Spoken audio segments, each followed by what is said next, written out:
probability class 9 the partition of a sample space ಮಾಡ್ಕೊಂತೀವಿ. ನಾವು actually previous ಕ್ಲಾಸಲ್ಲಿ multiplication theorem on probability ಮತ್ತು independent events ಮತ್ತು dependent events ಈ ಥರದ ಪ್ರಾಬ್ಲಮ್ಸ್ ಮಾಡ್ಕೊಂಬಿಟ್ಟು ಅದನ್ನು ಕಂಪ್ಲೀಟ್ ಮಾಡ್ಕೊಂಡಿದ್ವಿ. ಇವತ್ತು ನೋಡಿ partition of a sample space ಅಂದರೆ ಏನು ಅಂತ ಗೊತ್ತಾಗಬೇಕು. ಹೌದಾ? ನೋಡಿ, ಒಂದು ಸ್ಯಾಂಪಲ್ ಸ್ಪೇಸ್ನ ನಾನೀಗ ಎಸ್ ಅಂತ ತೊಗೊಂಡೆ ಅಂದ್ಕೊಳ್ಳಿ. ಹೌದಾ? ಈ ಎಸ್ನ ನಾನೇನೀಗ ಒಂದು ಬಾಕ್ಸಲ್ಲಿ ಬರ್ಕೊಂಡಿರ್ತೀನಿ ಅಷ್ಟೇ. ಇದನ್ನ ನಾನೀಗ ಪಾರ್ಟ್ ಮಾಡ್ಕೊತ ಹೋಗ್ತೀನಿ. ಅಂದರೆ ಈಗ ಇದೊಂದು ಪಾರ್ಟು, ಈ ಪಾರ್ಟ್ನ E1 ಅಂತ ತೊಗೊತೀನಿ, ಇನ್ನೊಂದು ಪಾರ್ಟ್ನ E2, ನೆಕ್ಸ್ಟು E3, E4 ಈ ಥರ ಎಷ್ಟೊಂದು ಪಾರ್ಟ್ ಮಾಡ್ಬೋದು ತಾನೆ. ಇದು E5, ಇದು E6, ಇದು E7 ಈ ಥರ ತೊಗೊಂಡಿದ್ದೆ ಅಂದ್ಕೊಳ್ಳಿ. ಟೋಟಲ್ಲು ಒಂದು ಸ್ಯಾಂಪಲ್ ಸ್ಪೇಸ್ನ ನಾನು 7 ಪಾರ್ಟ್ ಮಾಡ್ಕೊಂಡಿದ್ವಿ. ಹೌದಾ? ನೋಡಿ, ಇಲ್ಲಿ E1, E2, E3, E4, E5, E6 and E7 are said to be partition of a sample space S ಅಂತ ಹೇಳಬೇಕು ಅಂದರೆ ಇದನ್ನು partition of a sample space ಅಂತ ಹೇಳಬೇಕು ಅಂದರೆ ಕಂಡೀಷನ್ ಏನೇನಾಗಿರಬೇಕು ಅಂದರೆ ನೋಡಿ, first condition EI intersection EJ is always ನಲ್ ಸೆಟ್ ಆಗಿರಬೇಕು. ಅಂದರೆ ಇದರಲ್ಲಿರೋದು ಯಾವುದಾದ್ರು ಎರಡು ತಗೊಳ್ಳಿ, ಅದ್ರದ್ದು ಇಂಟರ್ಸೆಕ್ಷನ್ ನಲ್ ಸೆಟ್ ಇರಬೇಕು. ನೋಡಿ, ಇಲ್ಲಿ ಬರ್ಕೊಂಡಿದ್ವಲ್ಲ, ಇದರಲ್ಲಿ ಎಲ್ಲೂ ಕಾಮನ್ ಇಲ್ಲ ಇಲ್ಲಿ. ಹೌದಾ? ಅಂದರೆ E1, E2 ಯಾವ್ದಾದ್ರು ತೊಗೊಂಡ್ರೂ ಕಾಮನ್ ಇಲ್ಲ. ನೋಡಿ, E1, E2 ಎರಡು ಸಪ್ರೇಟ್ ಇದೆ, E1, E7 ಸಪ್ರೇಟ್ ಇದೆ, E1, E6 ಸಪ್ರೇಟ್ ಇದೆ, E1, E4 ಸಪ್ರೇಟ್ ಇದೆ. ಹೌದಾ? ಅಂದರೆ ನಾವಿಲ್ಲಿ ಯಾವ್ದಾದ್ರು ಎರಡು ತೊಗೊಂಡ್ಬಿಟ್ಟು ಅದು ಇಂಟರ್ಸೆಕ್ಷನ್ ಯಾವಾಗಲೂ ಏನಾಗಿರಬೇಕು ಅಂದರೆ ನಲ್ ಸೆಟ್ ಆಗಿರಬೇಕು. ಎರಡನೇದು ನೋಡಿ, ಎಲ್ಲಾದ್ರದ್ದು union E1 union, E2 union, E3 union ಈ ಥರ ಅಪ್ ಟು E7 ಎಲ್ಲಾದ್ರದ್ದು ಯೂನಿಯನ್ ಮಾಡ್ಕೊಂಡೆ ಅಂದರೆ ಸ್ಯಾಂಪಲ್ ಸ್ಪೇಸ್ ಬರಬೇಕು. ಅಂದರೆ ಎಲ್ಲದನ್ನು ಈಗ ಕಂಬೈನ್ ಮಾಡ್ಕೊಂಬಿಟ್ವಿ ಅಂದರೆ ಮತ್ತೆ ನಮಗೆ ಏನು ಬರಬೇಕಲ್ಲಿ ಎಸ್ ಎ ಬರಬೇಕು. ಹೌದಾ? ಇಂಟರ್ಸೆಕ್ಷನಲ್ಲಿ ಕಾಮನ್ ಇರಬಾರ್ದು, ಅಂದರೆ ನಲ್ ಸೆಟ್ ಆಗಿರಬೇಕು. ಮತ್ತು ಎಲ್ಲಾದ್ರದ್ದು ಯೂನಿಯನ್ ಯಾವಾಗಲೂ ಏನಾಗಿರ್ಬೇಕು, ನಮಗೆ ಸ್ಯಾಂಪಲ್ ಸ್ಪೇಸ್ ಆಗಿರಬೇಕು. ಹೌದಾ? ಮತ್ತು ನೋಡಿ, third one, probability of EI is not equal to 0 ಅಂತ ಹೇಳ್ತೀವಿ. ಹೌದಾ? ಅಥವಾ ಗ್ರೇಟರ್ ದ್ಯಾನ್ 0 ಅಂತಲೂ ತಗೋಬೋದು. Probability of EI is not equal to 0 ಅಥವಾ ಗ್ರೇಟರ್ ದ್ಯಾನ್ 0 ಅಂದರೆ ಮೀನಿಂಗ್ ಏನಪ್ಪ ಅಂತ ಹೇಳಿದ್ರೆ, ಯಾವುದೇ ಒಂದು ಪಾರ್ಟಿಷನ್ನು ಎಂಟಿ ಸೆಟ್ ಆಗಿರಬಾರ್ದು. ಅಂದರೆ ಈಗ ಇಲ್ಲಿ E8 ಇಲ್ಲ ಇಲ್ಲಿ. ಹೌದಾ? ನಾನು E8ನ partition of a sample space S ಅಂತ ತೊಗೊಳಕ್ಕೆ ಬರಲ್ಲ ಇಲ್ಲಿ. ಯಾಕಂದರೆ E8 ಈಸ್ ಏನಾಗಿದೆ ಇಲ್ಲಿ ನಲ್ ಸೆಟ್, ಇದರೊಳಗೆ ಇಲ್ಲೇ ಇಲ್ಲ ತಾನೆ. ಹೌದಾ? ಅಂದರೆ ಇಲ್ಲಿ ಎಲ್ಲೂ ಇಲ್ಲ ಅಂತ ಹೇಳಿದ್ರೆ ಒಂದು ಎಲಿಮೆಂಟ್ ಇಲ್ಲ ಅನ್ನೋದು ನಲ್ ಸೆಟ್ ಆಗಿಬಿಡುತ್ತೆ. ಅಂದರೆ ನಲ್ ಸೆಟ್ನ ತೊಗೊಳಕ್ಕೆ ಬರಲ್ಲ. ನಲ್ ಸೆಟ್ ತೊಗೊಳಕ್ಕೆ ಬರಲ್ಲ ಅಂದರೆ ಅದರ ಪ್ರಾಬಬಿಲಿಟಿ 0 ಆಗಲ್ಲ. 0 ಆಗಲ್ಲ ಅಂದರೆ ಅದು ಯಾವಾಗಲೂ ಏನಾಗಿರುತ್ತೆ ಅಂದರೆ ಪಾಸಿಟಿವ್ ಇರ್ತದೆ. ಅದಕ್ಕೆ ಗ್ರೇಟರ್ ದ್ಯಾನ್ 0 ಅಂತಲೂ ಬರಿಬೋದು. ನೋಡಿ, ಇದು ಮೂರು ಕಂಡೀಷನ್ ಸ್ಯಾಟಿಸ್ಫೈ ಆಯಿತು ಅಂದರೆ ಈ E1, E2 ಇದನ್ನೆಲ್ಲ ಏನಂತ ಹೇಳ್ತೀವಿ ನಾವು, ಇದಕ್ಕೆ partition of a sample space ಅಂತ ಹೇಳ್ತೀವಿ ಅಷ್ಟೇ. ಹೌದಾ? ಅದು ಗೊತ್ತಿರೋಕೆ ನಮಗೆ.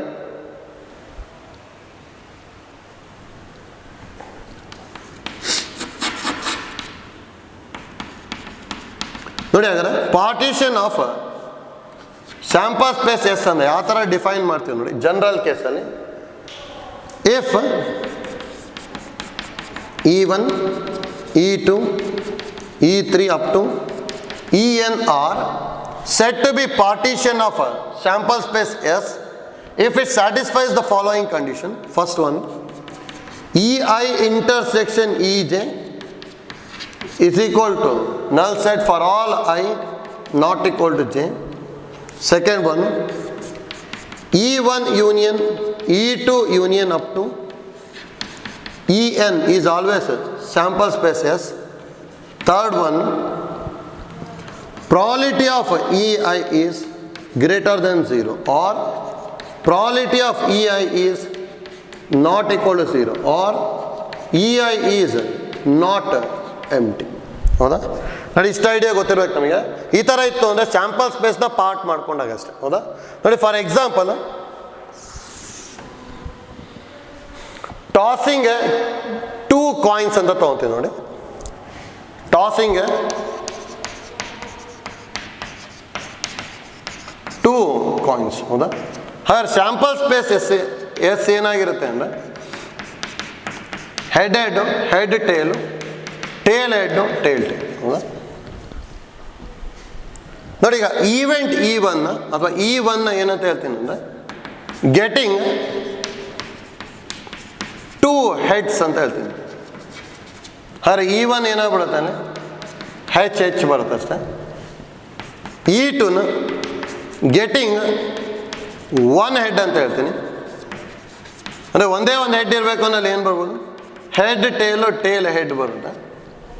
E3 ಗೆಟಿಂಗ್ 2 ಟೇಲ್ಸ್ ಅಂತ ಹೇಳ್ತೀನಿ.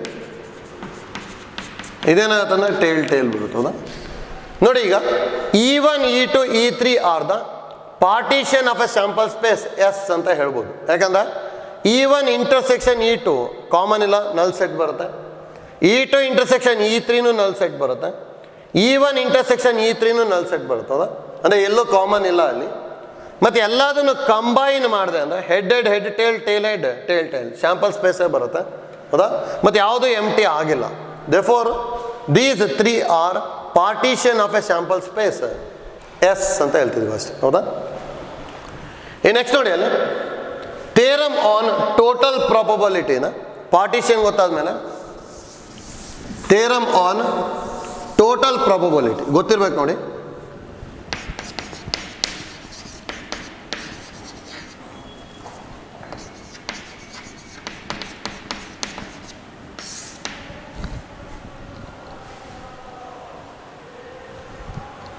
ನೋಡ್ಕೊಳ್ಳಿ, ಥಿಯರಮ್ ಆನ್ ಟೋಟಲ್ ಪ್ರಾಬಬಿಲಿಟಿ ಅಂದರೆ ಮತ್ತೆ ಇದನ್ನು ಯಾವಾಗ ಅಪ್ಲೈ ಮಾಡಬೇಕು ಪರ್ಫೆಕ್ಟಾಗಿ ಗೊತ್ತಿರ್ಬೇಕು. ಯಾಕಂದ್ರೆ ನಾವು ಫಸ್ಟಿಗೆ ಪ್ರಾಬಬಿಲಿಟಿ ಮಾಡ್ಕೊಂಡಾಗಿಂದ ಯಾವ ಥರ ಮಾಡ್ತಿದ್ವಿ ಅಂದರೆ P of A is equal to N of A by N of S. First ಈ ಫಾರ್ಮುಲಾ ಕಲ್ತ್ಕೊಂಡಿದ್ವಿ.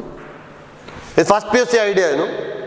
ಇದಾದಮೇಲೆ ಎಡಿಷನ್ ಥಿಯರಮ್ ಕಲ್ತ್ಕೊಂಡ್ವಿ, P of A union B. ಇದು ಎಡಿಷನ್ ಥಿಯರಮ್ ಆನ್ ಪ್ರಾಬಬಿಲಿಟಿ. ಇದಾದ್ಮೇಲೆ ನಾವು ಕಂಡೀಷನಲ್ ಪ್ರಾಬಬಿಲಿಟಿ ಮಾಡ್ಕೊಂಡ್ವಿ, P of A by B. ಅಂದರೆ ಇದೇನಿದು probability of A such that B is already occurred ಅಂತ ಹೇಳಿದ್ವಿ. ಇದಾದಮೇಲೆ ಸೈಮಲ್ಟೇನಿಯಸ್ ಅಕ್ಕರೆನ್ಸ್ ಆಫ್ 2 ಈವೆಂಟ್ಸ್, ಅಂದರೆ ಇಲ್ಲಿ ಮಲ್ಟಿಪ್ಲಿಕೇಶನ್ ಥಿಯರಮ್ ಆನ್ ಪ್ರಾಬಬಿಲಿಟಿ ಮಾಡಿದ್ವಿ. ಇದು ಎಡಿಷನ್ ಥಿಯರಮ್ ಆನ್ ಪ್ರಾಬಬಿಲಿಟಿ, ಇದು ಮಲ್ಟಿಪ್ಲಿಕೇಶನ್ ಥಿಯರಮು, ಇದು ಕಂಡೀಷನಲ್, ಹೌದಾ? ಈಗ ಸ್ಯಾಂಪಲ್ ಸ್ಪೇಸ್ನ ಪಾರ್ಟ್ ಮಾಡ್ತಾ ಇದ್ದೀವಿ. ನೆಕ್ಸ್ಟ್ ಈಗ ಟೋಟಲ್ ಪ್ರಾಬಬಿಲಿಟಿ ಫೈಂಡ್ ಔಟ್ ಮಾಡ್ತಾ ಇದ್ವಿ. ನೋಡಿ, ಈಗ ಇಲ್ಲಿ ಯಾವ ಥರ ಮಾಡ್ಕೊತೀನಿ ಅಂತೇಳಿ, if E1 and E2 are the partition of a sample space S. ನೋಡಿ, partition of a sample space S and A is an event associated with the sample space S, then P of A is equal to P of E1 into P of A by E1 plus P of E2 into P of A by E2. ನೋಡಿ, ಇಲ್ಲಿ ಈ formula ಯಾವಾಗ use ಮಾಡಬೇಕು ಅಂತ ಹೇಳಿದ್ರೆ sample space partition ಆಗಿರಬೇಕು. ಅವಾಗ ಮಾತ್ರ ನಾವು ಪ್ರಾಬಬಿಲಿಟಿ ಆಫ್ ಎನ್ ಈವೆಂಟ್ನ ಏನು ಬರ್ತೀವಿ, P of E1 into P of A by E1 plus P of E2 into P of A by E2 ಅಂತ ಹೇಳ್ತೀವಿ. ಇದೇ ನಮಗಿದು ಟೋಟಲ್ ಪ್ರಾಬಬಿಲಿಟಿ ಥಿಯರಮ್ ಇದು, ಹೌದಾ? ನೋಡಿ, ಇದು ಯಾಕೆ ಈ ಥರ ತೊಗೊತೀವಿ ಅಂತ ಹೇಳಿದ್ರೆ, ಫಾರ್ ಎಕ್ಸಾಂಪಲ್ಲು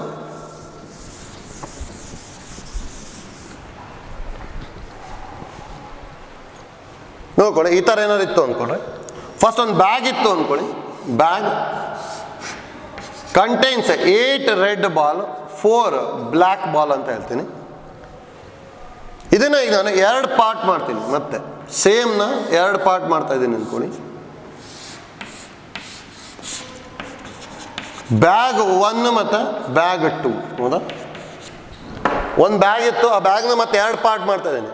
2 ಪಾರ್ಟ್ ಮಾಡ್ಕೊಂಡಾಗ ಇದನ್ನು ನೋಡಿ, 3 ರೆಡ್ ಬಾಲ್ಸು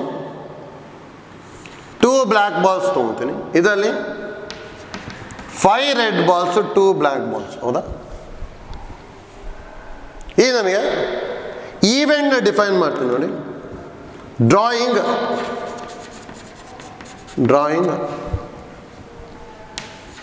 2 ಬ್ಲ್ಯಾಕ್ ಬಾಲ್ಸ್. ಹೌದಾ? ಡ್ರಾಯಿಂಗ್ ಬ್ಲ್ಯಾಕ್ ಬಾಲ್ ಅಂತ ತಗೊತೀನಿ. ಇದು ಈವೆಂಟ್ ಇದು. ಹೌದಾ? ಈಗ ನೋಡಿ ನಾವು ಫಸ್ಟು ಇದು ನಾವು ಫಸ್ಟಿಗೆ ಮಾಡ್ತಿದ್ವಲ್ಲ ಅದು ಇದು ಸ್ಯಾಂಪಲ್ ಸ್ಪೇಸ್. ಇವೆರಡು ಪಾರ್ಟಿಷನ್. ಹೌದಾ? ಇವೆರಡು ಕಂಬೈನ್ ಮಾಡ್ಕೊಂಡೆ ಅಂದ್ರೆ ಮತ್ತೆ ನನಗೆ ಇದೇ ಬರುತ್ತೆ ನೋಡಿ. 5 + 3 ಅಂದರೆ 8, 2 + 2 ಅಂದರೆ 4 ಬ್ಲ್ಯಾಕ್ ಬಾಲ್ಸ್. ಹೌದಾ? ಅಂದರೆ ಇದು partition of a sample space. ಇದು ಬರೀ ಸ್ಯಾಂಪಲ್ ಸ್ಪೇಸ್. ಹೌದಾ? ಈಗ ನಾನು ಬ್ಲ್ಯಾಕ್ ಬಾಲ್ನ ಡ್ರಾ ಮಾಡಬೇಕು. ಹೌದಾ? ಈವೆಂಟ್ ನೋಡಿ ಇದಾಗಿದ್ರೆ ಡೈರೆಕ್ಟಾಗಿ ಒಂದೇ ಒಂದಿತ್ತು, ಇದರಿಂದ ಬ್ಲ್ಯಾಕ್ ಬಾಲ್ ಡ್ರಾ ಮಾಡ್ತಿದ್ವಿ. ಅವಾಗ ಇಲ್ಲಿ P ಆಫ್ A ಏನು ಬಂದ್ಬಿಡೋದು ಅಂದ್ರೆ ಡೈರೆಕ್ಟಾಗಿ ಡ್ರಾ ಮಾಡ್ಕೊಂಡೆ ಅಂದರೆ ಬ್ಲ್ಯಾಕ್ ಬಾಲ್ 4 ಇದೆ, ಟೋಟಲ್ 12 ಇದೆ, ಅಂದರೆ 1/3 ಬಂದ್ಬಿಡೋದು. ಹೌದಾ? ಆದರೆ ಇಲ್ಲಿ ಚೇಂಜ್ ಆಗುತ್ತೆ ನೋಡಿ. ಪಾರ್ಟಿಷನ್ ಇದ್ದಾಗ ಏನು ಚೇಂಜ್ ಆಗುತ್ತೆ ಅಂದರೆ ಫಸ್ಟ್ ನಾನು ಬ್ಲ್ಯಾಕ್ ಬಾಲ್ ಡ್ರಾ ಮಾಡಬೇಕು ಅಂದರೆ ಯಾವ್ದ್ರಲ್ಲಿ ಮಾಡಬೇಕು ಅಂತ ಗೊತ್ತಿಲ್ಲ ಅಲ್ಲಿ. ಹೌದಾ? ಅವು ಫಸ್ಟ್ ನಾವು ಏನು ಮಾಡಬೇಕಂದ್ರೆ ಇವೆರಡು ಬ್ಯಾಗಲ್ಲಿ ಫಸ್ಟ್ ಒಂದು ಬ್ಯಾಗ್ನ ಸೆಲೆಕ್ಟ್ ಮಾಡಬೇಕು. ಹೌದಾ? ಏನು 2 ಬ್ಯಾಗ್ ಇದೆ, ಆ ಬ್ಯಾಗಲ್ಲಿ ಒಂದು ಬ್ಯಾಗ್ನ ಸೆಲೆಕ್ಟ್ ಮಾಡ್ತೀನಿ. ಅದೇನದು? ಇದು E1 ಅಂದ್ಕೊಳ್ಳಿ, ಇದು E2. ಅಂದ್ರೆ ಬ್ಯಾಗ್ 1ನ ಸೆಲೆಕ್ಟ್ ಮಾಡಿದೆ, ಅಂದರೆ ಸೆಲೆಕ್ಟ್ ಮಾಡ್ಕೊಂಡಿದ್ದು ಆಗೋಗ್ಬಿಟ್ಟಿದೆ. ಈಗ ಇದರಲ್ಲಿ ಬ್ಲ್ಯಾಕ್ ಬಾಲ್ನ ಡ್ರಾ ಮಾಡಬೇಕು. ಹೌದಾ? ಬ್ಲ್ಯಾಕ್ ಬಾಲ್ನ ಡ್ರಾ ಮಾಡೋ ಈವೆಂಟ್ ಏನದು? A/E1. ಯಾಕೆಂದರೆ probability of A such that E1 is already occurred ಅಂತೇಳಿ. ಅಂದರೆ E1 ಅಂದರೆ ಸೆಲೆಕ್ಟಿಂಗ್ ಬ್ಯಾಗ್ 1 ಅಂತ ತೊಗೊತೀನಿ. ಬ್ಯಾಗ್ 1ನ ಸೆಲೆಕ್ಟ್ ಮಾಡಿಬಿಟ್ಟಿದ್ವಿ, ಅದಾದಮೇಲೆ ಏನು ಮಾಡ್ತಿದ್ವಿ, ಇದರಿಂದ ಬ್ಲ್ಯಾಕ್ ಬಾಲ್ನ ಡ್ರಾ ಮಾಡ್ತೀವಿ. ಪ್ಲಸ್ ಬರೀ ಇದರಲ್ಲೂ ಬ್ಲ್ಯಾಕ್ ಬಾಲ್ ಇದೆ ತಾನೆ, ಇಲ್ಲೇನು ಮಾಡ್ಕೋಬೇಕು, ನಾನು ಬ್ಯಾಗ್ 2ನ ಸೆಲೆಕ್ಟ್ ಮಾಡ್ಕೋಬೇಕು. ಹೌದಾ? ಅದಕ್ಕೆ ಪ್ರಾಬಬಿಲಿಟಿ ಆಫ್ ಸೆಲೆಕ್ಟಿಂಗ್ ಬ್ಯಾಗ್ 2. ಈ ಬ್ಯಾಗ್ 2 ಸೆಲೆಕ್ಟ್ ಆಗಿಬಿಟ್ಟಿದೆ. ಈಗ A ಕಂಡುಹಿಡಿಬೇಕು. ಅಂದರೆ P ಆಫ್ A/E2 ಮಾಡ್ತೀವಿ. ಅಂದರೆ ಇಲ್ಲಿ ನೋಡಿ ಕೇರ್ಫುಲ್ಲಾಗಿ ಕರೆಕ್ಟಾಗಿ ಗೊತ್ತಾಗಬೇಕು ನಮಗೆ, ಈಸಿ ಇದೆ. ಅಂದರೆ ಇಲ್ಲಿಗೆ ಸ್ಯಾಂಪಲ್ ಸ್ಪೇಸ್ ಏನಾದ್ರು ಸ್ಪ್ಲಿಟ್ ಆಯಿತು ಅಂದರೆ ಫಸ್ಟ್ ಸ್ಪ್ಲಿಟ್ ಆಗಿರೋ ಪಾರ್ಟ್ನ ಸೆಲೆಕ್ಟ್ ಮಾಡಬೇಕು, ಆಮೇಲೆ ಈವೆಂಟ್ನ ಮಾಡಬೇಕು. ಪ್ಲಸ್ ಇನ್ನೊಂದು ಸ್ಪ್ಲಿಟ್ ಆಗಿರೋ ಪಾರ್ಟ್ ಮತ್ತು ಅದು ಈವೆಂಟು. ಏನೋ ಇನ್ನೊಂದು ಏನಾದ್ರು ಇತ್ತು ಅಂದರೆ P of E3 + P of A/E3 ಈ ಥರ ಹೋಗ್ತಾ ಹೋಗುತ್ತಿದ್ದು. ಹೌದಲ್ಲ? ಇದೇ ನಮಗಿದು probability of an event A when sample space is partitioned ಅಂತ ಹೇಳ್ತೀವಿ ಅಷ್ಟೇ. ಹೌದಾ? ಅಂದರೆ ಪಾರ್ಟಿಷನ್ ಆದಾಗ ಪ್ರಾಬಬಿಲಿಟಿ ಕಂಡುಹಿಡಿಬೇಕು ಅಂದರೆ ನಾವು ಅಲ್ಲಿ ಏನು ಯೂಸ್ ಮಾಡ್ತೀವಿ, ನಾವು ಟೋಟಲ್ ಪ್ರಾಬಬಿಲಿಟಿ ಥಿಯರಮ್ನ ಯೂಸ್ ಮಾಡ್ತೀವಿ. ಇದನ್ನು ಪ್ರೂವ್ ಮಾಡ್ತೀವಿ. ಪ್ರೂಫ್ ಏನು ನಿಮಗೆ ಸಿಲೆಬಸ್ಸಲ್ಲಿಲ್ಲ, ಅದೇ ಯಾವ ಥರ ಬರುತ್ತೆ ಅಂತೇಳಿ ಐಡಿಯಾ ಗೊತ್ತಾಗಲಿ ಪ್ರೂಫ್ ಮಾಡ್ಕೊತೀವಿ. ಆದರೆ ಇಲ್ಲಿ ಲಾಜಿಕಲಿ ಯಾವ ಥರ ಆಗ್ತಾ ಇದೆ ಅಂತಲೂ ಗೊತ್ತಾಗಬೇಕು. ಫಸ್ಟು ಪಾರ್ಟಿಷನ್ನ ಸೆಲೆಕ್ಟ್ ಮಾಡೋದು, ಅದಾದಮೇಲೆ ಈವೆಂಟ್ನ ಮಾಡೋದು, ಮತ್ತು ಇನ್ನೊಂದು ಪಾರ್ಟಿಷನ್ನ ಸೆಲೆಕ್ಟ್ ಮಾಡೋದು, ಆಮೇಲೆ ಅದರೊಳಗೆ ಈವೆಂಟ್ ಮಾಡ್ತಾ ಹೋಗೋದು. ಹೌದಾ? ಈ ಥರ ಬರ್ತಾ ಹೋಗುತ್ತೆ ಅಷ್ಟೇ. ಅಂದರೆ ಇಲ್ಲಿ 2 ಇದೆ ತಾನೆ, ಇದ್ರ ಪ್ರಾಬಬಿಲಿಟಿ ಆ್ಯಕ್ಚುಲಿ ಹೇಗಾಗುತ್ತೆ ಅಂದರೆ 2 ಬ್ಯಾಗಲ್ಲಿ 1 ಸೆಲೆಕ್ಟ್ ಮಾಡಬೇಕು. ಅಂದರೆ P ಆಫ್ E1 ಅಂದರೆ 1/2 ಬರುತ್ತೆ. ಯಾಕಂದರೆ 2ರಲ್ಲಿ 1 ಸೆಲೆಕ್ಟ್ ಮಾಡಬೇಕು. ಈಗ ಇದರೊಳಗೆ ಮಾಡ್ಕೋಬೇಕು. ಹೌದಾ? ಸ್ಯಾಂಪಲ್ ಸ್ಪೇಸ್ ಎಷ್ಟಿದೆ? 5 ಎಲಿಮೆಂಟ್ಸ್ ಇದೆ. ಬ್ಲ್ಯಾಕ್ ಬಾಲ್ 2 ಇದೆ. ಹೌದಾ? ಪ್ಲಸ್ ನೋಡಿ P ಆಫ್ E2 ಇದನ್ನು ಸೆಲೆಕ್ಟ್ ಮಾಡಬೇಕು ಅಂದರೆ 2ರಲ್ಲಿ 1 ಬ್ಯಾಗ್ ಸೆಲೆಕ್ಟ್ ಮಾಡ್ಬೇಕು ತಾನೆ, 1/2. ಇದರೊಳಗೆ ಟೋಟಲ್ 7 ಇದೆ. ಹೌದಾ? ಬ್ಲ್ಯಾಕ್ ಬಾಲ್ 2ನೇ ಇದೆ. ಅಂದರೆ ಇದೇನಾಗುತ್ತೆ ಅಂದರೆ 2 ಕ್ಯಾನ್ಸಲ್ ಆಗಿ 1/5 + 1/7 ಬರುತ್ತೆ. 7 5s are 35. 7 + 5. ಹೌದಾ? 7 + 5 ಅಂದರೆ 12/35. ನೋಡಿ ಪಾರ್ಟಿಷನ್ ಮಾಡ್ಕೊಂಡಿದ್ದಕ್ಕೆ ಪ್ರಾಬಬಿಲಿಟಿ 12/35 ಇದೆ. ಡೈರೆಕ್ಟ್ ಪ್ರಾಬಬಿಲಿಟಿ ಏನಿದೆ ಅಲ್ಲಿ 1/3 ಇದೆ. ಹೌದಾ? ಹೇಗೆ 2 ಬೇರೆ ಬರುತ್ತೆ ಅಲ್ಲಿ, ಅದಕ್ಕೆ ಐಡಿಯಾ ಗೊತ್ತಾಗಬೇಕು. ಆಯ್ತಲ್ಲ ಇಲ್ಲಿ? ಹಾಂ ನೋಡಿ ಈಗಾಗದ ಇದನ್ನು ಯಾವ ಥರ ಪ್ರೂವ್ ಮಾಡ್ತೀವಿ ಅಂತೇಳಿ ಪ್ರೂಫ್ ಈಸಿದೆ ನೋಡಿ. ನಾವು A = ಏನ ನಾನು ಸ್ಯಾಂಪಲ್ ಸ್ಪೇಸ್ ಇಂಟರ್ಸೆಕ್ಷನ್ A ಬರಿಬೋದಲ್ಲ. ಯಾಕಂದರೆ ನೋಡಿ ಸ್ಯಾಂಪಲ್ ಸ್ಪೇಸ್ ಈ ಥರ ಇರುತ್ತೆ, ಇದರೊಳಗೆಲ್ಲೋ A ಇದೆ. ಹೌದಾ? ಹಾಗಾದ್ರೆ ಆಬ್ವಿಯಸ್ಲಿ S ಇಂಟರ್ಸೆಕ್ಷನ್ A ಏನಾಗುತ್ತೆ ಅಂದರೆ ಏನೇ ಬರುತ್ತೆ, because A is the subset of S ಅದು. ಹೌದಾ? ನೆಕ್ಸ್ಟ್ ನಮಗೆ S ಅಂದರೆ ಏನು ಗೊತ್ತಿರೋದು ಇಲ್ಲಿ. S ಅಂದರೆ ಇವೆರಡದು ಯೂನಿಯನ್ ಬರಿಬೋದಲ್ಲ. ಯಾಕಂದರೆ E1 and E2 are the partition of a sample space. ಅದಕ್ಕೆ E1 union E2 intersection A ಬರಿಬೋದಾ? That implies A is equal to E1 intersection A union E2 intersection E. ಹೌದಾ? ನೋಡಿ ನಾವು ನಮಗೆ ಪ್ರಾಬಬಿಲಿಟಿ ಆಫ್ ಎ ಬೇಕಲ್ಲ, ಅದಕ್ಕೆ probability of A is equal to ಇದಲ್ಲ P of E1 intersection A union E2 intersection A. ಹೌದಾ? ಇದೊಂದು ಇದನ್ನು ಎ ಅಂದ್ಕೊಳ್ಳಿ, ಇದನ್ನ ಬಿ ಅಂದ್ಕೊಳ್ಳಿ. ಅವಾಗ ಈಗ addition theorem on probability use ಮಾಡಬೇಕು. P of A union B ಅಂದರೆ P of E1 intersection A plus P of E2 intersection A minus P of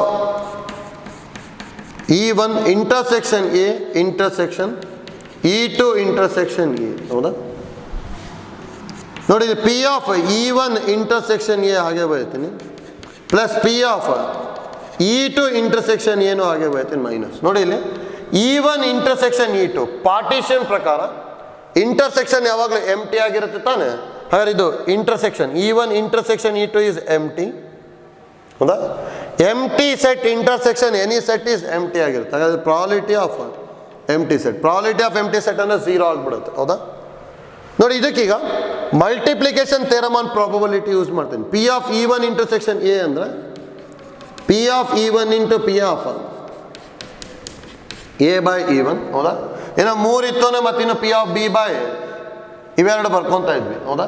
multiplication theorem on probability use ಮಾಡ್ತಿದ್ವಿ. ಅದೇ ಥರ ಇದು P of E2 into P of A by E2. ಹೌದಾ? ನೋಡಿ, ಅದು P of ನಲ್ set ಯಾವಾಗಲೂ ಏನಾಗ್ಬಿಡುತ್ತೆ ಅಂದರೆ ನಮಗೆ 0 ಆಗಿಬಿಡುತ್ತೆ. ಅದಕ್ಕೆ ಐಡಿಯಾ ಕರೆಕ್ಟಾಗಿ ಗೊತ್ತಿರಕ್ಕೆ ನಮಗೆ ಪಿ ಆಫ್ ನಲ್ ಸೆಟ್ಟು 0. ಹೌದಾ? ಅಂದರೆ ಇಲ್ಲಿ ಏನು ಬರುತ್ತೆ, P of A is equal to P of E1 into P of A by E1 plus P of E2 into P of A by E2 ಬಂತಷ್ಟೇ. ಹೌದಾ? ಅಂದರೆ ನೋಡಿ, ಇಲ್ಲಿ ಇಷ್ಟೇ ಥಿಂಕ್ ಮಾಡಿ. 2 ಪಾರ್ಟಿಷನ್ ಆಗಿತ್ತು ಅಂದರೆ ಫಸ್ಟು ಪಾರ್ಟಿಷನ್ನ ಸೆಲೆಕ್ಟ್ ಮಾಡೋದು, ಆಮೇಲೆ ಈವೆಂಟ್ ಮಾಡೋದು, ನೆಕ್ಸ್ಟ್ ಸೆಕೆಂಡ್ ಪಾರ್ಟಿಷನ್ನ ಸೆಲೆಕ್ಟ್ ಮಾಡೋದು, ನೆಕ್ಸ್ಟ್ ಈವೆಂಟ್ ಮಾಡೋದು. ಈ ಥರ ಮಾಡ್ಕೊಂಡು ಹೋಗ್ತೀವಿ ಅಷ್ಟೇ. ಹೌದಾ? ಹಾಗಾದ್ರೆ ಈಗ ದೇರ್ ಆರ್ ಎನ್ ಈವೆಂಟ್ಸ್ ಇತ್ತು ಅಂದರೆ if E1, E2, E3 and so on up to En are the partition of a sample space S ಆಗಿತ್ತು ಅಂದರೆ partition of a sample space S and A be an event associated with the sample space S ಆಗಿತ್ತು ಅಂದರೆ then P of A is equal to ಹೇಗೆ ಬರೀತಾ ಹೋಗ್ತೀವಿ ನೋಡಿ. First E1ನ select ಮಾಡಬೇಕು ಅಂದರೆ P of E1, next event P of A by E1 plus E2 select ಮಾಡಬೇಕು, ಅದಕ್ಕೆ P of E2, ಅದಾದಮೇಲೆ event P of A by E2 and so on up to ಏನು ಬರೀತಾ ಹೋಗ್ತೀವಿ. ಲಾಸ್ಟಿಗೆ ಪಾರ್ಟಿಷನ್ EN ಸೆಲೆಕ್ಟ್ ಮಾಡೋದು, ಅದಾದಮೇಲೆ ಈವೆಂಟ್ ಮಾಡೋದು. ಇದಕ್ಕೇನಂತ ಹೇಳ್ತೀವಿ ನಾವು, ಇದು total probability theorem for N partition. ಇದು total probability theorem for 2 partition ಬರ್ಕೊಂಡಿದ್ವಿ ಅಷ್ಟೇ. ಇದು ಅದೇ ಥರ ಇಲ್ಲಿ ಎನ್ ಪಾರ್ಟಿಷನಿಗೆ ಬರ್ಕೊಂಡಿದ್ವಿ. ಆಯ್ತಲ್ಲ? ಈಗ ಐಡಿಯಾ ಈಸಿ ಇದೆ, ಗೊತ್ತಿರಬೇಕು. P of A is equal P of E1 into P of A by E1 plus P of E2 into P of A by E2 up to P of En into P of A by En. ಹೌದಾ? ಈಗ idea ಗೊತ್ತಾಗಬೇಕು ನಮಗೆ, easy ಇದೆ. Next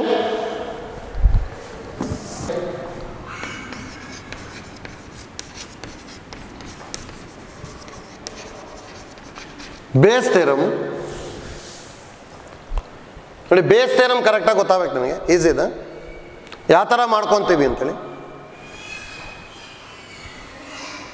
ನೋಡಿ. Bayes theorem ಏನು ಹೇಳುತ್ತೆ ಅಂದರೆ, ಇದು ಆ್ಯಕ್ಚುಲಿ ಕಂಡೀಷ್ನಲ್ ಪ್ರಾಬಬಿಲಿಟಿ ಇದ್ದಾಗೆ, ಆದರೆ ಐಡಿಯಾ ಸ್ವಲ್ಪ ಚೇಂಜು. ನಾವು ಆಲ್ರೆಡಿ ಕಂಡೀಷ್ನಲ್ ಪ್ರಾಬಬಿಲಿಟಿ ಯಾವ ಥರ ಹೇಳಿದ್ವಿ ಅಂದರೆ P of A by B ಅಂತ ಹೇಳಿದ್ರೆ ಈ ಎಗೆ ಬಿ ಏನಾಗಿರುತ್ತೆ, ಕಂಡೀಷನ್ ಆಗಿತ್ತು. ಹೌದಾ? ಈಗ ಪಾರ್ಟಿಷನ್ ಆದಮೇಲೆ ಈ ಫಾರ್ ಎಕ್ಸಾಂಪಲ್ ಅದೊಂದು ಹೇಳಿದ್ವಿ. ಹೌದಾ? ಸ್ಯಾಂಪಲ್ ಸ್ಪೇಸ್ನ ಎಸ್ ಅಂತ ತೊಗೊಂಡಿರ್ತೀನಿ. ಹೌದಾ? ಇದು ಎರಡು ಪಾರ್ಟಿಷನ್ ಆಗಿದೆ, E1 ಮತ್ತು ಇನ್ನೊಂದು E2. ಹೌದಾ? ಇದು ಸ್ಯಾಂಪಲ್ ಸ್ಪೇಸಲ್ಲಿ actually 8 red ball 4 black ball ಇತ್ತು ಅಂದರೆ ಅವಾಗ ತೊಗೊಂಡಿದ್ವಲ್ಲ ಅದನ್ನೇ ತೊಗೊತಾ ಇದ್ದೀನಿ. ಇಲ್ಲಿ 3 red ball 2 black ball, 5 red ball 2 black ball ತೊಗೊತೀನಿ. ಹೌದಾ? ಈವೆಂಟ್ನ ಏನಂತ ಹೇಳಿದ್ವಿ, A be an event drawing a black ball ಅಂತ ಹೇಳ್ತಿದ್ವಿ, ಹೌದಾ? ಅವ ನಾವು ಪಿ ಆಫ್ ಎನ ಕ್ಯಾಲ್ಕುಲೇಟ್ ಮಾಡ್ಕೊಂಡ್ವಿ. ಪಿ ಆಫ್ ಎನ ಯಾವ ಥರ ಕ್ಯಾಲ್ಕುಲೇಟ್ ಮಾಡಿದ್ವಿ ಅಂದ್ರೆ P of E1 into P of A/E1 plus E2 select ಮಾಡೋದು, ಮತ್ತು ಅದರಿಂದ ಬ್ಲ್ಯಾಕ್ ಬಾಲ್ನ ಡ್ರಾ ಮಾಡೋದು, ಹೌದಾ? ಇದು ನೋಡಿ, ಇದಕ್ಕೊಂದು ಕಂಡೀಷನ್ ಅಪ್ಲೈ ಮಾಡ್ತೀನಿ ನಾನೀಗ. ಇಲ್ಲಿ ಏನು ಕಂಡೀಷನ್ ಅಪ್ಲೈ ಮಾಡ್ತೀನಿ ಅಂತ ಹೇಳಿದ್ರೆ, ಆ ಡ್ರಾ ಮಾಡಿರೋ ಬಾಲು E2 ಇಂದನೇ ಬರಬೇಕು ಅಂತ ಹೇಳ್ತೀನಿ. ಅಂದ್ರೆ find the probability of drawing a black ball and it has to come from bag 2 ಅಂತ ಹೇಳ್ತೀನಿ. ಅಂದ್ರೆ ಆಲ್ರೆಡಿ ನಾನು ಡ್ರಾ ಮಾಡಿರೋ ಬಾಲ್ನ ಡ್ರಾ ಮಾಡಿಬಿಟ್ಟಿದ್ದೇನೆ. ಅಂದರೆ ಎ ಆಲ್ರೆಡಿ ಅಕ್ಕರ್ಡ್, ಅದು ಹೌದಾ? ಎ ಈಸ್ ಆಲ್ರೆಡಿ ಅಕ್ಕರ್ಡ್, ಅಂದ್ರೆ ಆಲ್ರೆಡಿ ಬ್ಲ್ಯಾಕ್ ಬಾಲ್ನ ಡ್ರಾ ಮಾಡಿದ್ದೀನಿ. ನೆಕ್ಸ್ಟ್ ನನಗೆ ಏನು ಕೇಳ್ತಿದ್ದಾರೆ, ಆ ಬಾಲು ಬ್ಯಾಗ್ 2 ಇಂದ ಬಂದಿದ್ರೆ ಪ್ರಾಬಬಿಲಿಟಿ ಎಷ್ಟು ಅಂತ ಹೇಳ್ತಿದ್ದಾರೆ, ಹೌದಾ? ಅದಕ್ಕೆ ಅವಾಗ ಏನು ಮಾಡ್ತೀನಿ ಅಂದರೆ P of E2 by A ಅಂತೇಳಿ, ಹೌದಾ? ಅಂದರೆ ಎ ಆಲ್ರೆಡಿ ಆಗಿಬಿಟ್ಟಿದೆ, ಪಿ ಆಫ್ E2 ಕ್ಯಾಲ್ಕುಲೇಟ್ ಮಾಡಬೇಕು. ನೋಡಿ, ಇದನ್ನು ಕ್ಯಾಲ್ಕುಲೇಟ್ ಮಾಡಬೇಕು ಅಂತ ಹೇಳಿದ್ರೆ ಇಲ್ಲಿ ನಾನೇನು ಯೂಸ್ ಮಾಡಬೇಕು ಅಂದರೆ ಬೇಸ್ ಥಿಯರಮ್ನ ಯೂಸ್ ಮಾಡಬೇಕಷ್ಟೆ, ಹೌದಾ? ಅದಕ್ಕೆ ಅಲ್ಲಿ ಏನು ತೊಗೊಂತೀವಿ ನೋಡಿ, let E1 E2 E3 up to EN B the partition of a sample space S ಅಂತ ತೊಗೊತೀನಿ. And AB an event and AB an event associated with the sample space S ಅಂತ ತಗೊತಾ ಇದ್ದೀನಿ. ಅಂದರೆ then P of EI by A, then P of EI by A ಅಂತ ಹೇಳಿದ್ರೆ formula ನೋಡಿ ಏನು ಬರೀತೀವಿ ಅಂದರೆ P of EI into P of A by EI divided by P of E1 into P of A by E1 plus P of E2 into P of A by E2 up to P of En into P of A by En. ಅಂದ್ರೆ ಎಲ್ಲದರದ್ದು ಮಾಡ್ಕೊಂಡು ಹೋಗ್ಬೇಕು. P of E1 into P of A/E1 plus P of E2 into P of A/E2 up to P of En into P of A/En. ಇದು base theorem. ಇದು ಗೊತ್ತಾಗಬೇಕು ನಮಗೆ. ಅಂದರೆ ಇಲ್ಲಿ ಪ್ರೀವಿಯಸ್ ಪ್ರಾಬ್ಲಮಲ್ಲಿ ನಾವು P of E2 by A ಬೇಕಿತ್ತು ತಾನೆ. P of E2 by A ಬೇಕು ಅಂದರೆ P of E2 into P of A/E2 divided by P of E1 into P of A/E1 plus P of E2 into P of A/E2. ಎರಡೆರಡು ಇತ್ತು ಅಂದರೆ ಈ formula use ಮಾಡಿಬಿಟ್ರೆ simplify ಆಗಿಬಿಡುತ್ತೆ, ಆಯ್ತಲ್ಲ? ನೋಡಿ, ನಿನಗೆ ಯಾವ ಥರ ಪ್ರೂವ್ ಮಾಡ್ತೀವಿ ಅಂದರೆ ಈಸಿ ಇದೆ ನೋಡಿ. ಪ್ರೂಫಿಗೆ LHS ಅಲ್ಲಿ ಏನಿರೋದು P of EI by A ಇದೆ, ಹೌದಾ? ಡೈರೆಕ್ಟಾಗಿ ಕಂಡೀಷನಲ್ ಪ್ರಾಬಬಿಲಿಟಿ ಯೂಸ್ ಮಾಡ್ತೀನಿ. P of EI by A ಅಂದರೆ P of EI intersection A divided by P of A, ಹೌದಾ? ನೋಡಿ, P of A by B ಇತ್ತು ಅಂದರೆ P of A intersection B by P of B ಬರೀತಿದ್ವಲ್ಲ, ಆ ಥರ ಬರಿತಾ ಇದ್ದೀನಿ. ನೋಡಿ, ಪಿ ಆಫ್ EI ಇಂಟರ್ಸೆಕ್ಷನ್ ಎಗೆ multiplication theorem on probability use ಮಾಡ್ತೀನಿ. ಅಂದರೆ P of EI into P of A/EI, ಹೌದಾ? ಸೈಮಲ್ಟೇನಿಯಸ್ ಅಕರೆನ್ಸ್ ಆಫ್ 2 events ಇಂದು, ಹೌದಾ? ಡಿನಾಮಿನೇಟ್ರಿಗೆ ಟೋಟಲ್ ಪ್ರಾಬಬಿಲಿಟಿ ಥಿಯರಮ್ ಯೂಸ್ ಮಾಡ್ತೀನಿ. ಅಂದರೆ ಜಸ್ಟ್ ಮಾಡ್ಕೊಂಡ್ವಲ್ಲ, ಅದು total probability theorem for N events ಈಗಿನೂ ಬರ್ಕೊಂಡಿದ್ವಿ. ಏನು ಬರೀಬೋದಾಗಾರ ಅಲ್ಲಿ P of E1 into P of A/E1 plus P of E2 into P of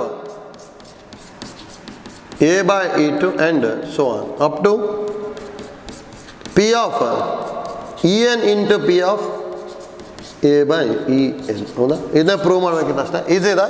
ಅಂದರೆ ಇಲ್ಲಿ conditional probability, multiplication theorem on probability, next total probability ಅಷ್ಟನ್ನು ಯೂಸ್ ಮಾಡ್ಕೊಂಬಿಟ್ವಿ ಅಂದರೆ ಬೇಸ್ ಥಿಯರಮ್ ಪ್ರೂವ್ ಆಗಿಬಿಡುತ್ತೆ, ಹೌದಾ? ಅದಕ್ಕೆ ಐಡಿಯಾ ಗೊತ್ತಿರಲಿ ಅಷ್ಟೇ ಹೇಗೆ ಮಾಡ್ಕೊಂಡ್ವಿ ಅಂತೇಳಿ. ನೆಕ್ಸ್ಟ್ ನೋಡಿ, ಇಲ್ಲೊಂದು ನೋಟ್ ಗೊತ್ತಿರಲಿ. If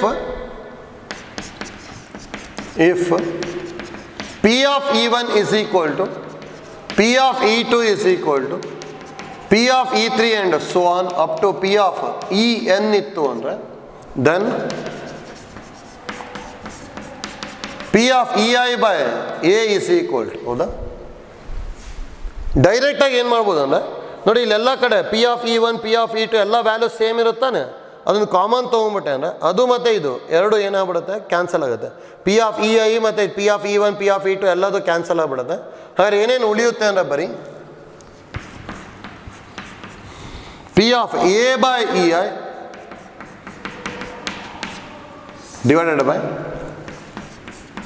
P of A by E one plus P of A by E two up to P of A by E N, ಹೌದಾ? ಇಷ್ಟು ಬರುತ್ತೆ ಅಷ್ಟೇ. ನೋಡಿ, ಇದನ್ನು ನೋಟ್ ಗೊತ್ತಿರಲಿ ಯಾಕೆ ಈ ಥರ ಬರುತ್ತೆ ಅಂತ ಹೇಳ್ತಾ ಇದ್ವಿ. ಈ ಫಾರ್ ಎಕ್ಸಾಂಪಲ್ ಇದೆಲ್ಲದ್ರದ್ದು ವ್ಯಾಲ್ಯೂನ ಎಕ್ಸ್ ಅನ್ಕೊಂಬಿಡಿ. P of E one P of E two ಎಲ್ಲ ವ್ಯಾಲ್ಯೂನ ಎಕ್ಸ್ ಆಯಿತು ಅಂದರೆ ಇದು ಎಕ್ಸ್ ಆಗುತ್ತಲ್ಲ. ಇಲ್ಲೊಂದು ಎಕ್ಸ್ ಇದೆ, ಇಲ್ಲೂ ಎಕ್ಸ್ ಇದೆ, ಎಲ್ಲ ಕಡೆ ಎಕ್ಸ್ ಇದೆ. ಡಿನಾಮಿನೇಟ್ರಲ್ಲಿ ಎಕ್ಸ್ ಕಾಮನ್ ತೊಗೊತೀನಿ. ಎಕ್ಸ್ ಎಕ್ಸ್ ಕ್ಯಾನ್ಸಲ್ ಆಗಿ ಏನು ಉಳಿತದೆ? P of A by E I divided by P of A by E one plus P of A by E two up to P of A by E N ಉಳಿಯುತ್ತೆ ಅಷ್ಟೇ, ಹೌದಾ? ಇದು ನೋಡಿ, ಇದು base theorem ಕರೆಕ್ಟಾಗಿ ಗೊತ್ತಿರಬೇಕು. ಅಂದರೆ ನೋಡಿ, ಈಗ ಎರಡು ಟೈಪ್ ಗೊತ್ತಾಗಬೇಕು. ಒಂದು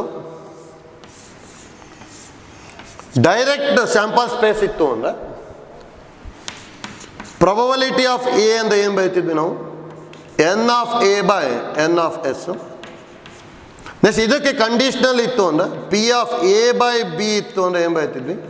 P of A intersection B by P of B, ಹೌದಾ? ನೆಕ್ಸ್ಟ್ ಇದರೊಳಗೆ ಮಲ್ಟಿಪ್ಲಿಕೇಶನ್ ಥಿಯರಮ್ ಆನ್ ಪ್ರಾಬಬಿಲಿಟಿನೂ ಬರೆದಿರ್ತೀವಿ. ಏನೋ 3 ಇತ್ತು ಅಂದರೆ event, simultaneous occurrence of 3 events ಅಂದರೆ ಏನು ಬರೆದ್ವಿ? P of A into P of B by A into P of C by A intersection B. ಈ ಥರ ಮಾಡ್ಕೊಂಡು ತಾನೆ, ಹೌದಾ? ಇದು ಫಸ್ಟ್ ಪಾರ್ಟ್ ಆಯಿತು. ಈ ನೆಕ್ಸ್ಟ್ ಏನು ಮಾಡ್ತಾ ಇದ್ದೀವಿ ಅಂದರೆ ಈಗ ಇಲ್ಲಿ ಇದನ್ನು ಪಾರ್ಟಿಷನ್ ಮಾಡ್ಕೊತಾ ಇದ್ದೀನಿ, ಹೌದಾ? ನಾನು ಈ ಥರ ಈಗ ಮುರ್ಕೋಬೋದು. ಈ ಥರ ಈ ಪಾರ್ಟಿಷನ್ ಇತ್ತು ಅಂದರೆ ಪ್ರೊಬಬಿಲಿಟಿ ಆಫ್ ಎ ಕ್ಯಾಲ್ಕುಲೇಟ್ ಮಾಡಬೇಕು ಅಂದ್ರೆ ಏನು ಯೂಸ್ ಮಾಡಬೇಕು ನಾವು? ಟೋಟಲ್ ಪ್ರೊಬಬಿಲಿಟಿ ಥಿಯರಮ್ ಯೂಸ್ ಮಾಡಬೇಕು. ಇದಕ್ಕೇನಾದ್ರು ಮತ್ತೆ ಕಂಡೀಷನ್ ಇತ್ತು ಅಂದರೆ, ಇದು ಕಂಡೀಷನ್ ಏನಾದ್ರು ಇತ್ತು ಅಂತಂದ್ರೆ ಅಲ್ಲಿ ಏನು ಯೂಸ್ ಮಾಡ್ತೀವಿ ನಾವು? ಬೇಸ್ ಥಿಯರಮ್ ಯೂಸ್ ಮಾಡಬೇಕು, ಹೌದಾ?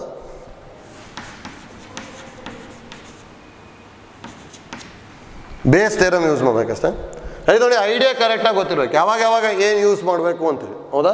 ಅಂದರೆ ನೋಡಿ, ಪಾರ್ಟಿಷನ್ ಆಯಿತು ಅಂದರೆ ಬರೀ ಒಂದು ಈವೆಂಟಿನ ಪ್ರಾಬಬಿಲಿಟಿ ಕಂಡುಹಿಡಬೇಕು ಅಂದ್ರೆ ಟೋಟಲ್ ಪ್ರಾಬಬಿಲಿಟಿ ಥಿಯರಮ್ ಬಂದ್ಬಿಡುತ್ತೆ. ಫಸ್ಟ್ ಅಲ್ಲಿ ಪಾರ್ಟಿಷನ್ನ ತೊಗೋಬೇಕು, ಆಮೇಲೆ ಈವೆಂಟ್ ಅಪ್ಲೈ ಮಾಡ್ತಾ ಹೋಗ್ತೀವಿ. ನೆಕ್ಸ್ಟ್ ಅದಕ್ಕೇನಾದ್ರು ಮತ್ತೆ ಎಕ್ಸ್ಟ್ರಾ ಕಂಡೀಷನ್ ಇತ್ತು ಅಂದರೆ ಅಲ್ಲಿ ಏನು ಯೂಸ್ ಮಾಡ್ತೀವಿ ನಾವು? ಅಲ್ಲಿ ಬೇಸ್ ಥಿಯರಮ್ ಯೂಸ್ ಮಾಡ್ತೀವಿ ಅಷ್ಟೇ, ಆಯ್ತಲ್ಲ? ಇಲ್ಲಿ ಹಾಗೆ ಎರಡಕ್ಕೂ ಡಿಫ್ರೆನ್ಸ್ ಹೇಳ್ತಾ ಇದ್ದೀನಿ. ಸ್ಯಾಂಪಲ್ ಸ್ಪೇಸು ಮತ್ತು ಅದ್ರ ಪ್ರಾಬಬಿಲಿಟಿ ಯಾವ ಥರ, ಬೇಸ್ ಥಿಯರಮ್ ಮತ್ತು ಅದ್ರದ್ದು ಯಾವ ಥರ ಅಂತೇಳಿ ಐಡಿಯಾ ಗೊತ್ತಾಯ್ತಲ್ಲ ಇಲ್ಲಿ. Next problems.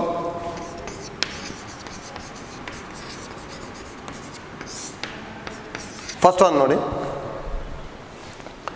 A earn contains 5 red and 5 black balls. A urn contains 5 red and 5 black balls. A ball is drawn at random. Its color is noted and returned to the urn. Moreover, 2 additional balls of the color drawn are put in the urn, and then a ball is drawn at random. What is the probability that the second ball drawn is red? ಹೌದಾ? First ನೋಡಿ, ಅಲ್ಲಿ different ಇದೆ, ಏನೇನು ಮಾಡ್ಕೊಂಡಿದ್ದಾರೆ ಅಂತ ಹೇಳ್ಬೇಕು. A earn contains 5 red and 5 black balls ಅಂತ ಹೇಳಿದ್ದಾರೆ, ಹೌದಾ? A earn contains 5 red and 5 black balls, ಹೌದಾ? ನೆಕ್ಸ್ಟ್ ಏನು ಮಾಡ್ತಾ ಇದ್ದಾನೆ? A ball is drawn at random, ಹೌದಾ? ರ್ಯಾಂಡಮ್ ಆಗಿ ಒಂದು ಬಾಲ್ನ ಡ್ರಾ ಮಾಡಬೇಕು. ಆ ಬಾಲ್ ರೆಡ್ ಆದರೂ ಬರ್ಬೋದು, ಬ್ಲ್ಯಾಕ್ ಆದರೂ ಬರ್ಬೋದು, ಯಾವುದೇ ಬಂದ್ರೂ. Its colour is noted and return to the urn. Moreover 2 additional balls of the colour drawn are put in the urn ಅಂತ ಹೇಳಿದ್ದಾರೆ. ಅಂದರೆ ಈಗ ರೆಡ್ ಬಾಲ್ನ ಡ್ರಾ ಮಾಡಿದೆ ಅಂದ್ಕೊಳ್ಳಿ, ಆ ರೆಡ್ ಬಾಲ್ನ ಡ್ರಾ ಮಾಡಿರ್ತೀವಲ್ಲ, ಅದು ನಾವು ವಾಪಸ್ ಹಾಕಬೇಕು. ಅದ್ರ ಜೊತೆಗೆ ಸೇಮ್ ಕಲರಿಂದ ರೆಡ್ಡಿಂದ ಮತ್ತೆ 2 ಬಾಲ್ನ ಹಾಕ್ಬೇಕು. ಅವಾಗ ರೆಡ್ ಬಾಲ್ ಡ್ರಾ ಮಾಡಿದೆ ಅಂದರೆ ಇಲ್ಲಿ ಏನು ಬರುತ್ತೆ, ಅವಾಗ ಈ ಅರ್ನ್ ಯಾವ ಥರ ಆಗ್ಬಿಡುತ್ತೆ ಅಂದರೆ 7 ರೆಡ್ 5 ಬ್ಲ್ಯಾಕ್ ಆಗುತ್ತೆ. ಹೌದಾ? ನೆಕ್ಸ್ಟ್ ನೋಡಿ, ಏನಾದ್ರು ನಾನು ಬ್ಲ್ಯಾಕ್ ಬಾಲ್ನ ಡ್ರಾ ಮಾಡಿದೆ ಅಂದರೆ ಆ ಬ್ಲ್ಯಾಕ್ ಬಾಲ್ ಡ್ರಾ ಮಾಡಿರ್ತೀವಲ್ಲ ಅದನ್ನೂ ಹಾಕಬೇಕು, ಅದ್ರ ಜೊತೆಗೆ 2 ಬ್ಲ್ಯಾಕ್ ಬಾಲ್ನ ಹಾಕ್ಬೇಕು. ಅವಾಗ 5 ರೆಡ್ 7 ಬ್ಲ್ಯಾಕ್ ಬಾಲ್ ಆಗುತ್ತೆ. ಹೌದಾ? ಇದಾದಮೇಲೆ ಏನು ಮಾಡೋಕೆ ಹೇಳಿದ್ದಾರೆ, and then a ball is drawn at random. ಈಗ ಇದರಿಂದ ಒಂದು ಬಾಲ್ನ ಡ್ರಾ ಮಾಡಬೇಕು. What is the probability that the second ball is red? ಅಂದರೆ ಇದನ್ನು ಡ್ರಾ ಮಾಡ್ತೀವಲ್ಲ ಆ ಬಾಲ್ ರೆಡ್ ಆಗಿರಬೇಕು ಅಂದರೆ ಏನು ಮಾಡಬೇಕು ಅಂತೇಳಿ. ಹೌದಾ? ಇದು ನೋಡಿ, ಫಸ್ಟ್ ಆಗದೆ ಇದನ್ನು E1 ಅಂತ ಹೇಳ್ತೀನಿ, ಇದನ್ನು E2. ನೆಕ್ಸ್ಟ್ ಇಲ್ಲಿಗ second drawn ball is red ಅಂತ ತೊಗೊತೀನಿ ಅಷ್ಟೆ. ಹೌದಾ? ಇಲ್ಲಿ ನೋಡಿ ಯಾವ ಥರ ಮಾಡ್ಕೊತೀನಿ ಅಂದ್ರೆ, let E1 be an event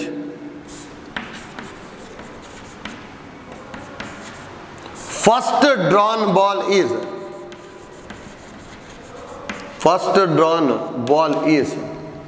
red ಅಂತ ತೊಗೊತೀನಿ. ಹೌದಾ? ಅದು ಇಂಪ್ಲೈಸ್ ನೋಡಿ, probability of E1 is equal to red ಬಾಲ್ನ ಡ್ರಾ ಮಾಡ್ಬೇಕು ತಾನೆ, ಟೋಟಲ್ 10 ಇದೆ, 5 ರೆಡ್ ಇದೆ ಅಂದರೆ 1/2 ಬಂತು. ನೆಕ್ಸ್ಟ್ ನೋಡಿ same, let E2 be an event, same ಇಲ್ಲೂ ಅಷ್ಟೇ, first drawn ball is black ಅಂತ ತೊಗೊತೀನಿ. ಅವಾಗ ಇಲ್ಲಿ P ಆಫ್ E2 ಏನು ಬರ್ತಾ ಇದೆ, P ಆಫ್ E2 ಅಂತ ಹೇಳಿದೆ,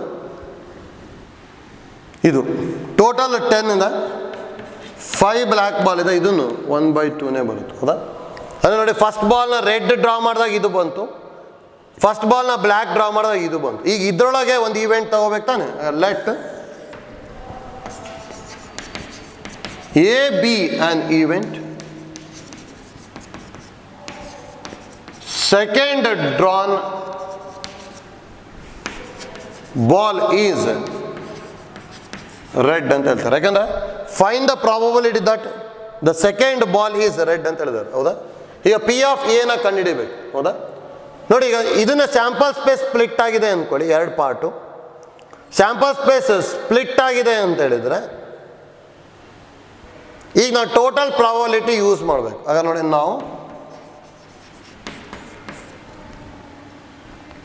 ಸೆಕೆಂಡ್ ಬಾಲ್ ಈಸ್ ರೆಡ್ ಅಂದರೆ P of A is equal to formula P of E1 into P of E1 by A plus P of E2 into P of E2 by P of A by E2. ಹೌದಾ? A by E1 ಇಲ್ಲಿ A by E2. ನೋಡಿ, ಇದು meaning ಏನು ಅಂತ ಗೊತ್ತಾಗಬೇಕು ನಮಗೀಗ. P of E1 ಅಂದ್ರೆ first ball draw ಮಾಡಿದಾಗ ಏನು ಬಂತಲ್ಲ ಇದರಲ್ಲಿ, ಸೆಕೆಂಡ್ ಬಾಲ್ನ ರೆಡ್ ಡ್ರಾ ಮಾಡ್ತಿದ್ದೀನಿ ಅಂದರೆ ಇದಾದಮೇಲೆ ರೆಡ್ ಡ್ರಾ ಮಾಡ್ತಿದ್ದೀನಿ, ಅದಕ್ಕೆ P of E1 into P of A by E1.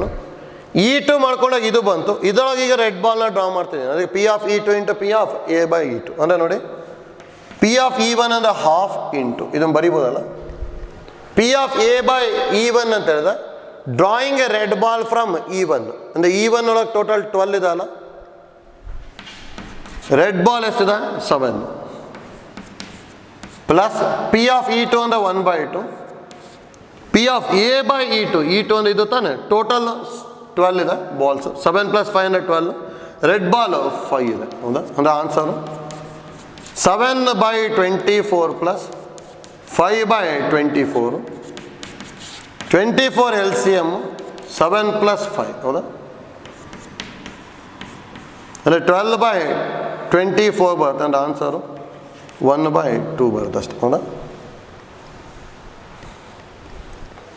ಗೊತ್ತಲ್ಲ ಹೇಗೆ ಮಾಡ್ತಾ ಇದ್ದೀವಿ ಅಂತೇಳಿ. ನೋಡಿ, ಇದೊಂದು ಪ್ರಾಬ್ಲಮ್ ಡಿಫ್ರೆಂಟ್ ಇದೆ, ಗೊತ್ತಿರಬೇಕು ಯಾವ ಥರ ಮಾಡ್ಕೊತಾ ಇದ್ದೀವಿ ಅಂತೇಳಿ. ಫಸ್ಟು ಸ್ಯಾಂಪಲ್ ಸ್ಪೇಸ್ನ ಪಾರ್ಟಿಷನ್ ಡೈರೆಕ್ಟಾಗಿ ಕೇಳಿಲ್ಲ. ಹೌದಾ?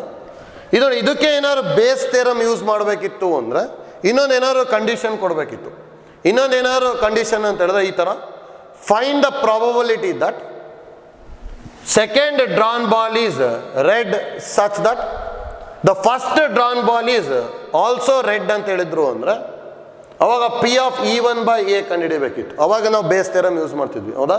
ಇಲ್ಲೇನು ನಮಗೆ ಕಂಡೀಷನ್ ಕೊಟ್ಟಿಲ್ಲ, ಇಲ್ಲಿ ಡೈರೆಕ್ಟಾಗಿ probability of an event calculate ಮಾಡೋಕೆ ಹೇಳಿದ್ದಾರೆ. ಅದಕ್ಕೆ ಡೈರೆಕ್ಟಾಗಿ ಪಿ ಆಫ್ ಎನ ಫೈಂಡ್ ಔಟ್ ಮಾಡಿದ್ವಿ ಅಷ್ಟೇ, ಆಯ್ತಲ್ಲ? ನೋಡಿ, ಈಗ ನೆಕ್ಸ್ಟ್ ಕ್ಲಾಸಲ್ಲಿ ನಾವು ಬೇಸ್ ಥಿಯರಮ್ ಯೂಸ್ ಮಾಡೋವಂಥ ಪ್ರಾಬ್ಲಮ್ಸ್ನ ಯಾವ ಥರ ಸಿಂಪ್ಲಿಫೈ ಮಾಡ್ಕೊತೀವಿ ಅಂತೇಳಿ ತೊಗೊತ ಹೋಗ್ತೀವಿ, ಹೌದಾ? ಅಂದರೆ ಅಲ್ಲಿ ಪ್ರಾಬ್ಲಮ್ ನಂಬರ್ 2 ಇಂದ ಸಿಂಪ್ಲಿಫೈ ಮಾಡ್ಕೊಂಡು ಹೋಗ್ತೀವಿ, ಆಯ್ತಲ್ಲ? Thank you.